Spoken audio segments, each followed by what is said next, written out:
Oh, yeah. Oh, yeah. We are on a regular schedule now, Jeremy. Extra bases with Bristol and Booth. Jeremy, World Baseball Classic. Rosters are out. Do you care about the World Baseball Classic? But for me, I'm not really that into it. But maybe once the games get going, kind of like the Olympics, I'm not really into it. But once the games get going, maybe then I'll flip them on. What's your overall take on the World Baseball Classic? I think it's a hell of an experience for the guys playing it. I mean, I saw that Bo Naylor was named as the yes as a catcher for Team Canada, deservedly so. I didn't see the rest of the roster. I'm assuming Josh is on that as well. Josh is not on the roster, actually. For real? Yeah. Really interesting. Interesting. Well, Bo's in it. He was the making that selection good by Cleveland at 28, right behind that 27th overall selection. Seth, have another beer. So it was good happy for him. I think it's an experience. I actually like the event that MLB does with this. I like the way they go about this, the collaboration on it. So not against it, not necessarily in love with it. I don't like the timing of it. I'll tell you that. I think the timing of it's tough. These guys should be with their own teams and their clubs, but it is what it is. Comes around every couple of years, and players seem to like it, so go all for it. I just don't know when you could do it after the season with guys who aren't in the World Series. Well, that's why you do it now. I mean, there is no perfect time. I know that's why you do it now. Yeah. I'm just trying to think of another option. Well, there isn't one. I mean, that's the thing, right? It's not. There's no perfect timing or setting because for this then you've event. got you just got to do it. Yeah. The United States roster: Pete Alonso, Tim Anderson, Nolan Arenado, Mookie Betts, Paul Goldschmidt, Kyle Higashioka, the dude from the Yankees, Higashioka, man, woo. Jeff McNeil, Cedric Mullins, Real Muto, Schwarber, Will Smith, Mike Trout, Kyle Tucker, Trey Turner, Bobby Witt, Jason Which Adams. Will Smith? I knew you were going to ask me that. No, it's the outfielder. No, it's the outfielder because he's not in. He'd be listed in the pitcher pool. Jason Adams, the catcher. Yeah, Daniel Bard, David Bednar, Nestor Cortez, Kendall Graveman, Merrill Kelly, Clayton Kershaw, Lance Lynn, Nick Martinez. That's a good team. Those are good players. It's 3 Astros. Did I hear that right? 3 or 2? 2. Yeah, that's a good. I mean, that's a good team. Well, I guess Kendall Graveman still should have been an Astro, but decided to walk, so that'd be 3. But Brooks Raley, is he on that team? Yes, he is on the team. Good for Brooks. I loved him out of college. Couldn't get him. Had a good number on him. Look, it's. I don't want to say it's not Jeter and that crew because it's a pretty good team. I mean, Goldschmidt's a hell of a player. Tim Anderson's a hell of a player.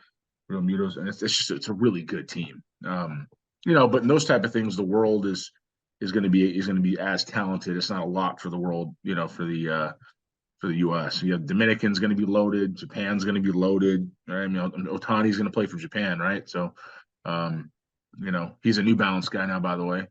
Yeah, we haven't talked about that. We didn't talk about Shohei Otani joining New Balance. That has the potential to be massive for New Balance. Massive. Arguably the most popular baseball player in the world. And the best. What he's done is really who he's able to do and what he's done is unique. It's literally a once in a lifetime thing. Guys don't do that today. They're not all stars on both ways. The all star is a pitcher, he's an all star as a hitter. That's hard to do. So it's so hard to do. He's the only one that's done it in 100 years. It's impossible. So, he's the best player on the planet, and he's a New Balance guy, and we got now and all those things that go with it. I'm excited to get to Asia. Talked about going to WBC today myself. Don't know if that's going to happen. Wait, you're thinking of going to Asia for the World Baseball Classic? I am. Wow. Probably not going to happen. There's a lot going on here with the initiatives that we have. Of course, spring training's around the corner. We'll be there next week or 2 weeks from now. So, it's the WBC. As long as guys don't get hurt, it's great. There is no other time to do it. I think this, be with their clubs is a risk. But, that said, guys have injury histories or that are getting healthy. Those guys aren't participating. So, it should be a lot of fun with the tournament. U.S. has a pretty good roster. Japan's got a pretty good roster. I can only imagine what the Dominican looks like. That's got to be really talented as well. So, Italy has David Fletcher and Matt Harvey. Yep. David Fletcher, another guy I liked. We talked about his report. Couldn't get him taken either. Pretty good player. Pretty good player. Dominican has what MLB.com is calling a possible murderer's row. Devers, Machado, Rodriguez, Eloy Jimenez, Juan Soto, Vlad Guerrero Jr. The rotation, you have Sandy from the Marlins, Javier, Cueto. I got to think that Dominican Republic is the favorite to win it, no? That'd be my pick. I mean, that's a pretty good lineup. I don't I think them in the U.S. got to Venezuela has Salvador Perez, Jose Altuve.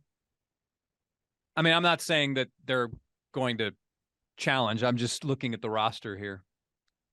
Jeremy Payne just playing for the Dominican, right? Huh? Payne just playing for the Dominican?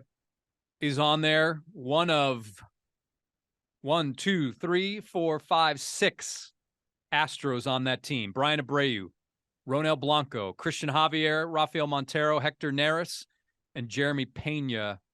Blanco is in the designated pitcher pool, could be added to the active roster in one or more of the consecutive rounds. There you go. Yeah, no, look, there's a lot of talent in it, so fans are going to have a great time. Players are going to have a great time. It's going to be entertaining if nothing else. So, one of our favorites in this corner of the baseball world, Garrett Stubbs. What team? He's on Israel. I think Dominican. The Dominican team has to be the favorite. Has to be. Sounds loaded, but you're in Asia too, right? And Otani's going to have. It's going to be bananas, so we'll see. On Thursday, February 9th, the Astros had a preseason luncheon for reporters and media to showcase and highlight the upcoming season. I was there. And Jeremy, it was interesting. Dana Brown, the new general manager of the Astros, he was at the podium, said a few words. And there were a few words that were more than interesting.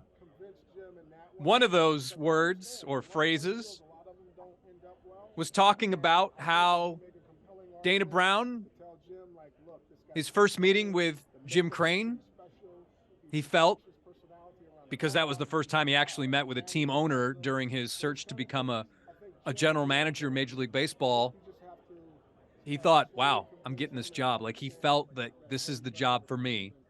He mentioned that he is a scout first. Talking about who is Dana Brown. He is a scout first. He's done it nearly 30 years. Also mentioned the Astros are a major league team that's pretty much set for 23 and 24. But then this is the one that really stood out to me, and I turned to my colleague Matt Musil, who was sitting next to me. He said his three big things are select, secure, sustain. And he said he will be heavily involved in the draft. That's my strength. Select is obviously targeting the right players in the draft, securing players, signing players to long-term deals.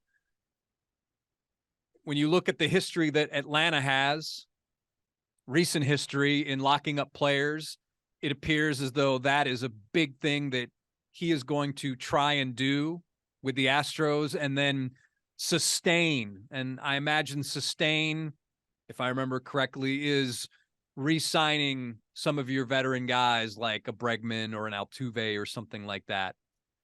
But sustain is obviously keep the momentum of a championship club. When you hear all of that, Jeremy, I imagine the draft part is what stands out to you most, because we've talked so much about that on this podcast, and you've lobbed your heaviest criticism at the scouting department of the Astros and their drafts. So I imagine, A, it doesn't surprise you one bit that scouting and drafting will be his number one priority. And B, this Astros team, the window is open for a couple of more seasons minimum, but it makes you wonder how much of a role Jim Crane will have moving forward when it comes to signing players like he did in this past offseason with Jose Abreu, that he may take the lead when it comes to this stuff. The floor is now yours, Jeremy. That was quite the opening statement.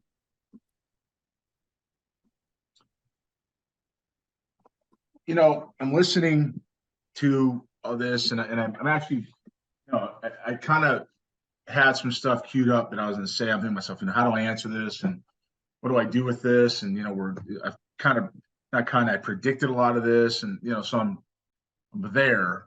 I think we had somebody who said I might be a prophet out there somewhere, and you know, and then I thought to myself, you know, I got a long history with Dana.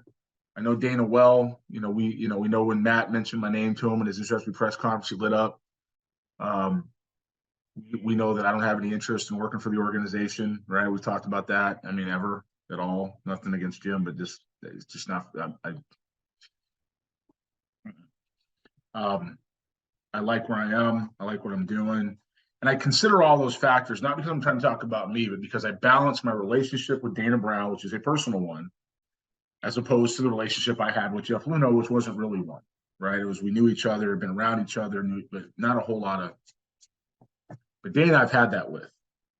And I guess the integrity in what I do says I have to treat Dana the same way, because I can't be, and the situation that's there now, I have to treat that the same because I liked the guy in the chair, as opposed to when I didn't like the guy in the chair. I didn't make it personal then. I made it about performance. Well, I got to do it about this now. So that's what was going through my head. And I'm giving you that because I'm going to say some stuff that, once again, is going to be accurate.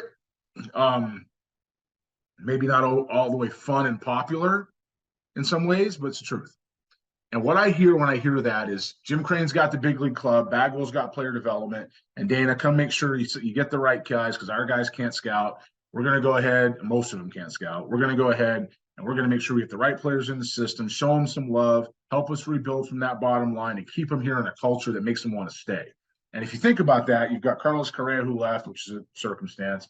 You got Springer that got out of here as fast as he could, circumstance. You got some guys in Bregman who probably need to be extended. Altuve is a much shorter deal. But you've really got Pena and Tucker and Valdez and Javier and guys that you got, you want to keep. And Alvarez, like, you want those 5 guys to go nowhere, right? And if you throw Alex Bregman there, that's 6 guys. That's a heck of a core.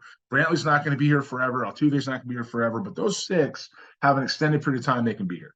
Okay. And so if you're thinking about that, it's not just that, but then let's go get us players quickly, knowing that Jim Crane, I'm not going to get into what I think he would at the moment would prefer high school, college drafts at the moment. Okay. If you're able to go do that and plug guys in that can help players win, and you're not picking at the front. So it's a little different with college guys in the back, but be able to go do that, then you may have a chance to extend this window a little longer at a more cost control level. When these guys won the World Series in 2017, and I don't care about how they did, I'm just making a point on their money, because they still had the best team, okay? When they won it in 2017, they had like the 17th highest payroll, okay? That's not just middle of the pack, that's the second half of the league, right? Barely, but second half of the league. That tells you they did it with cost-controllable talent. It tells you to do it with guys that they could afford to pay, and they can continue to invest into other pieces, in the club, like a Verlander or whatnot, right? They could go do that. So Jim Crane is rightfully trying to get back to that, but Dana's not here to be the scouting director.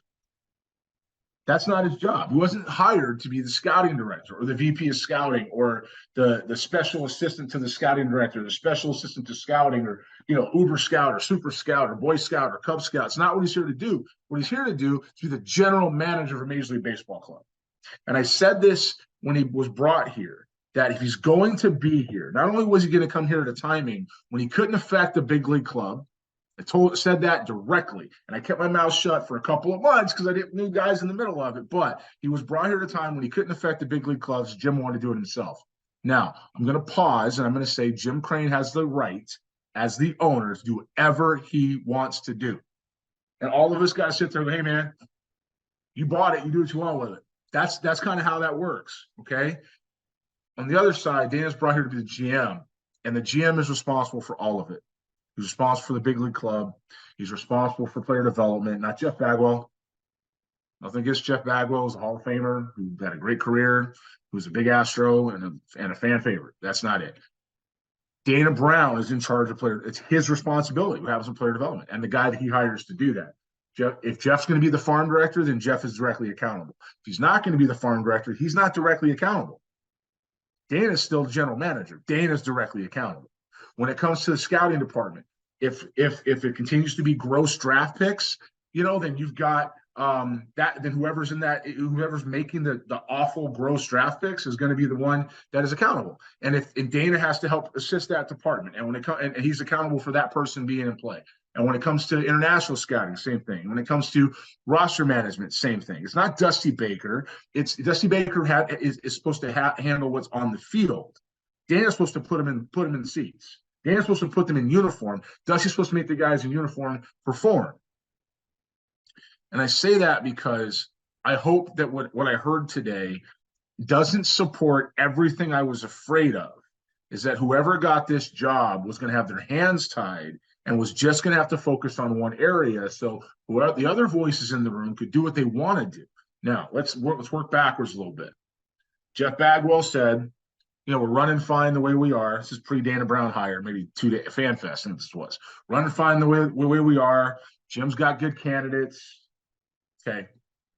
That tells me you don't want anybody else's opinion. I don't care what you say.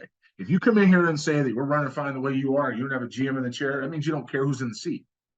That's what it says. Whether you mean to say that or not, that's what it says. I'll say again, they're entitled to do what the heck they want to do. Okay? But it doesn't change what that hints at. If you say Dana's here to be involved in the draft, well, he should be. He should be involved, especially now, because I don't know that I've been hammering scouting over there. I don't think that's even enough. I think I've been taking a big axe and just swinging as hard as I can at some of the scouting performance that they've had, because it is historically terrible in the early parts of the draft. In the last decade. But Dana's still the GM, and the GM has to handle all those things. Jim Crane's the owner. Jim Crane has final approval, right? But Dana has to have his voice and has to plug people in that are good. And I hope they give him an opportunity to do what he came here to do. Now, if he took the job thinking he was going to come here and get scouting right and player acquisition right, okay, well, he'll put his spin on that, and I'm sure they'll be fine. Okay, can't get any worse. I'll tell you that. Can't get worse. So it'll be fine. But he's put in a position with some people that don't want him to be the guy because he doesn't fit their philosophy. That I'll tell you. I'll say that intentionally. There are people there. What do you mean? What do you mean by that? I mean, there are the philosophies and approach that Dana Brown brings in here that he's done in Atlanta, that he did in Toronto, that he did in Washington, that he did in Montreal, right? I might have missed somewhere, but those 4 for sure. That's not the philosophies that guys like Bill Furcus have succeeded on, or what's the guy that does the model? Not Furcus, the other guy starts with a C. What's his name? They all look the same to me. They look exactly alike, so I can't tell you. And not Andrew. I don't remember. You know what I'm talking about? I mean, it's like everybody's got the same Astros thin pullover and khakis and the same haircut, and same dude, same guy. Take Charles, the degree, over. Is it Charles? That's it. Charles Cook. That's it. Okay, same cat. Andrew Ball, Charles Cook, they're all interchangeable. Same dude, rolling around in a circle, same guy. Those guys didn't make what they're doing, how they got here, their roles here at the Astros until now. They weren't the same as Dana. So Dana comes in, he's doing what he's doing. His culture and his view is going to be different. Now, it doesn't mean those guys are gone. It just means that Dana's approach is going to be different. And if those guys don't believe in it because they haven't been doing it, they're not going to be happy that Dana's in a chair holding them accountable for something they don't know how to do. That's any organization. That's why you have turnover. That's why you have people that leave. So in an environment where he's going to have some people pulling against him, no matter what they tell you, kumbaya, no, they're pulling against him. He needs to have. I hope Jim Crane allows him to do his job. If he says the big league club is set for 23 and 24, then I would challenge you. Why didn't you sign Wade Miley? Why didn't you re-sign Vasquez? Why are you relying on arms that have been hurt or haven't thrown more than 120, 125 innings a year to pick up your starting rotation? Where's your extra bullpen depth? Where's your extra insurance? Where's your other catcher in the minor leagues, like Tucker Barnhart? Why did you not go get Dom Nunez? Where's your depth there? Where's your extra middle guy? Not the guy you claimed off waivers from the Tigers, but why didn't you go sign somebody out there at low cost to stand in the cap anyway? Okay, now, not my decision. Not my decision. But if I'm looking at the big league club is fine and they're set for 23 and 24, anybody goes down, anybody gets hurt, it's a problem because they don't get trade from the minor leagues and you don't want to trade off the roster. And the one thing I will give Click, if you can avoid it, James Click, a lot of credit for was being able to manipulate that the best way he could to try to get guys in here with using his assets. And I'm not saying Dana can't do that. I'm saying there's nowhere to go. There's nowhere to go. You want to trade Corey Lee? What are you gonna get back now? You just made him your at least your number 2, him or Diaz, and the other one's number 3 because there's nobody else. You didn't go sign Tucker Barnhart. You didn't bring in Vasquez in, knowing Maldonado was on his way out and could caddy a couple of guys and Vasquez could balance him. Worked last year. Why? Because he's Darren Baker's buddy? I'm not saying that's the case. There's no real legitimate reason. That's my point. Corey Lee, you can't let these guys all grow up at the same time in the big leagues. You got lucky with Pena. Nobody ever on their card thought Jeremy Pena would do what he did last year offensively. Nobody. Everybody thought he'd pick it up, but not one guy I've ever talked to said, yeah, we had that. We had that in the bag. We had 20 pumps and, we had World Series MVP. And no. And now you're talking about hitting him 7 in the lineup again, which is a whole different place than hitting 2. I know this is a long way to say. The general manager has to address all that. And if you're worried about staying under the cap, and I promise you they're worried about staying under the cap, and I are the first CBT, they're doing that on purpose because they're way underneath. If you spent $25 million to $30 million more, you still have $20 million to play with. You can't spend that much money at the deadline if you try. But no, they didn't do that. They went as thin as they could behind the plate, in the middle infield, and on the mound and starting rotation. Those are recipes for disaster. So to stay healthy, great. If you don't, hope you give the GM a chance to do some things and give them some assets and weapons to do it with, because the draft is going to look different. Player development better look different. And if it doesn't work, I hope Dana's not the fall guy at the front because everybody else is running these departments. I will say I was very impressed with Dana Brown today talking to reporters. He actually gave us substance in his answers.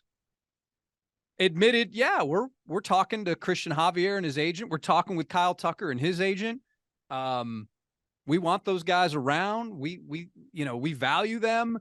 We actually got information about things that are happening a little bit behind the scenes. Not that it's going to impact negotiations or anything like that, but man, the previous regimes we've had, you'd think they were guarding like Colonel Sanders, secret chicken recipe, because they would not give you anything on anything. So that was really impressive. And I also like the way he handled the question about Yuli Gurriel. Dana Brown smartly said, well, in baseball, you have wants and needs, and we really need to address our needs. Yuli Gurriel would probably fall under the category of want because we love him as a personality, and the players love him in the clubhouse, and the fans love him. But with Jose Abreu here, that's a want. We're about stressing needs. And as you just mentioned, this team has some serious needs that I'm just so surprised that they have not addressed. But I don't know where that comes from. I don't know how you could look at this team on paper. And yes, I know they're the World Series champions, but I don't know if ego gets in the way. But yes, you're right, man. It's not that. It's Jim Crane clearly. Well, money. Partially. It's Jim clearly wanted to spend less money than they did before, right? I mean, they've had a high payroll for a while and less. I would love, Jeremy, I would love to know what the new deal with Occidental is. They got Oxy patches for 7 years. Yeah. Wouldn't you love to know what that deal is worth? I look at it, I say that Jim Crane wanted to spend less money than he had before. I think that's clear. I think that he has put an emphasis on getting talent from within, but they don't have anything yet, at least left. Chris Gross said to me a couple years ago, he said, he said, you're hard on us in the draft. We run out of guys putting them on these stages. And I looked at him and I said, well, who'd you put up here? And my point is, I think that Jim understands that they need to get better in certain areas, and that's great. And he wants to divert some resources there. So at least I have to believe that at this time. But I believe that they held off on some of the signings that they should have made for that type of player and that type of money because people were leading with their heart instead of their head. And I think that's where a general manager being in here in December or November could have helped steer the ship, and they didn't do that. The guys that are there, I'm very comfortable, we're there around Dana, very comfortable saying don't really make decisions on their own all that well. It's a groupthink environment where somebody's got to step in the room and say, this is what we're doing. Okay. Dana will do that. Dana will say, this is what we're doing. But I think before that, that's kind of what they had. It was more of a consensus. What do you think? Well, I think this. What about that? How do you think about this? Well, what about carry the 2 divided by 7, the hypotenuse? I think that's what it was. And they don't understand how to step forward and make baseball decisions. That's not their nature. These guys are going to get upset at me. Get in line. I don't care. Okay. I don't care because the one thing about me is I'm going to tell the truth. And I'm not talking about Jim Crane being upset, Bagwell, or Bishop. I'm not. The guys I'm talking about right now aren't going to be very happy with me, but I don't care because I told you this was coming a decade ago, 7 years ago to be exact with us. And we're here.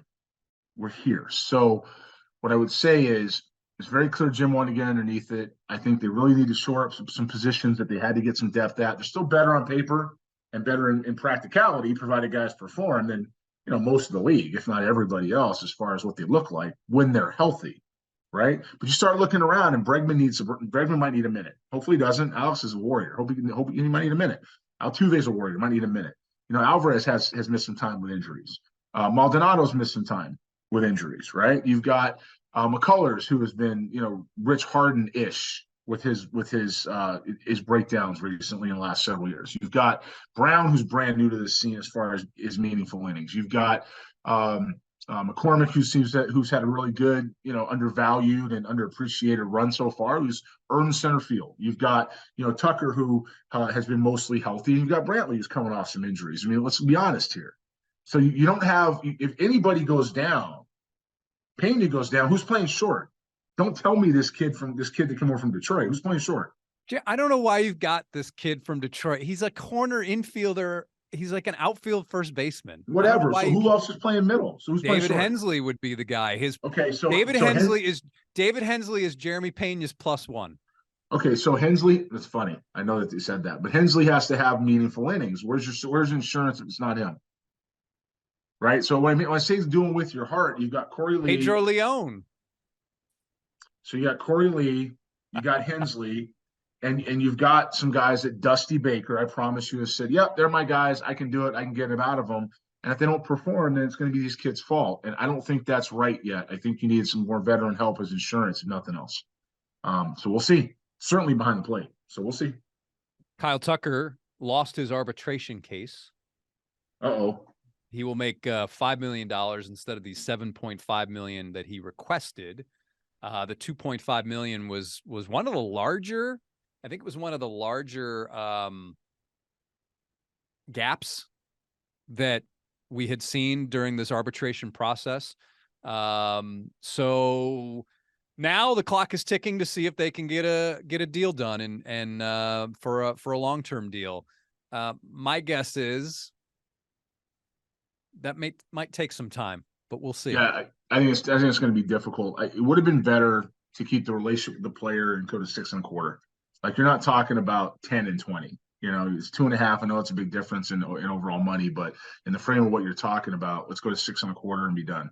Doesn't seem to make a lot of sense when you're trying to you talk about team and community and the relationships and what makes this group so special. To haggle over $2.5 million And if you could knock it down $1 million, hey, let's meet in the middle for a year while we talk it out. That just seems like really good faith negotiating. But it's easy to say that when it's not your money. But it happens in clubs where cultures are designed to retain, which is what we talked about, what Dan talked about today, is essentially retention. If Kyle Tucker's after 7.5, he comes down to 6.25, and Astros are offering 5, and they go up to 6.25, and they're not over the CBT at any level. So I don't understand where the budget's a problem. You know what I'm saying? Like, I keep looking at, okay, you didn't want to give Kyle Tucker 7.5, but you didn't go sign Wade Miley for 5. You didn't want to go give Javier his money, right? But you turn around and you're gonna go. You don't want to sign Tucker Barnhart, or you don't want to go. You know what I mean? So I'm looking at where this stuff adds up, and what I'm finding is save money, save money, save money. Do you think the analysts would want a Tucker Barnhart or a Wade Miley? I don't think that it matters what they want. I think it matters how you're going to help your club get better. I think no one's talking about these guys being your frontline guys. They're asking for insurance and depth. If you have to win a championship, no offense to Tucker Barnhart at this point in his life, or Wade Miley at this point in his life, with those guys leading your rotation or catching every day, you're not going to win. You have to have those guys eating meaningful parts to help a club winning. In order to win a World Series, the Astros should know this because they've won 2 and could have 4. You got to have guys like that know what they're doing in those moments, and you can't rely on 3 or 4 unproven guys like a Corey Lee, like a Hunter Brown, right? Or another guy that came over as a corner infielder, outfielder off waivers. You can't do that. You have to make sure that you have some depth.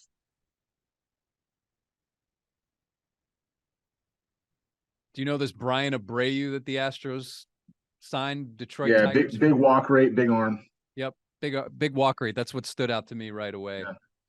All right, well, we have 1 minute left, and we continue to crank this out. And just so you know, Bly Madras, he's listed as an outfielder. So whatever. Sorry, Bly. Looking forward to seeing it at spring training. Right? We'll see everybody at spring training. Yeah, I mean, nothing against it. I just roster balance. That's all I'm saying. Roster balance. All right, everybody. For Jeremy, I'm Jason. Until next time on the Extra Bases podcast, let us know what you're thinking. Leave your comments, blah, blah, blah, and we'll see you next time.